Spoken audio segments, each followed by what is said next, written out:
नमस्कार मंडळी, आज आपण बनवूया साबुदाण्याची एकदम मोकळी मोकळी अशी खिचडी. तर बघा, साबुदाणा मी रात्रभर असं भिजायला घातला होता आणि एकदम असं छान असा मोकळा मोकळा झालाय बघा. तर इकडे कढई मांडली गॅसवर. याच्यामध्ये आपण 2 चमचे तेल टाकूया.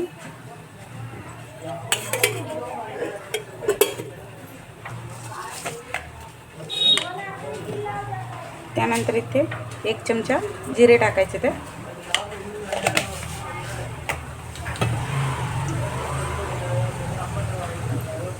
4-5 हिरव्या मिरच्या अशा अर्ध्यालाच कट करून घेतल्यात, म्हणजे आपल्या मुलांना देत असेल तर काढून टाकता येतात. त्यामुळं कढीपत्ता,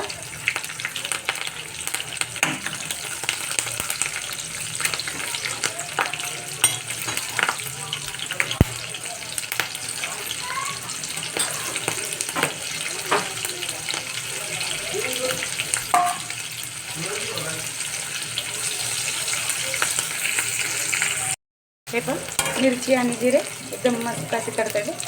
आता आपण याच्यामध्ये साबुदाणा टाकूया. साबुदाणा ना रात्रभर भिजत ठेवला होता, व्यवस्थित धुवायचा. त्यानंतर याच्यामध्ये फक्त साबुदाणा डुबेल एवढं पाणी ठेवायचं, एकदम मस्त मोकळं मोकळं होतं. त्यानंतर बघा, शेंगदाण्याचे दरदरे वाटलेत मी, अर्ध्याला असे बारीक खालीच येतं आणि अर्धे बारीक झाले. तर अशा पद्धतीने तर आपण याच्यामध्ये चवीप्रमाणे मीठ टाकायचं. तुम्ही हवं तर याच्यामध्ये 1 बटाटा बारीक असा शिलून पण बनवू शकता. याच्या आधी मी तर ती पण खिचडी बनवून दाखवलेली आहे. तर मला आज याच्यात बटाटा टाकायचं नाही, म्हणून मी हे तुम्हाला झटपट अशी आणि एकदम मोकळी मोकळी होती बरं का खिचडी. हे साबुदाणा व्यवस्थित भिजला ना एकदम काय म्हणते त्याला, खिली खिली साबुदाणा खिचडी आपली तयार होते. आणि मी नाश्त्याला बनवली, उपवासासाठी असं काही नाही, फक्त नाश्त्याला मुलांसाठी बनवलेली आहे. नाहीतर फोन बोलताना की हे नसतं टाकायचं ते नसतं टाकायचं. आम्ही उपवासाला नाही बनवलेली, खायला बनवलेली नाश्त्याला.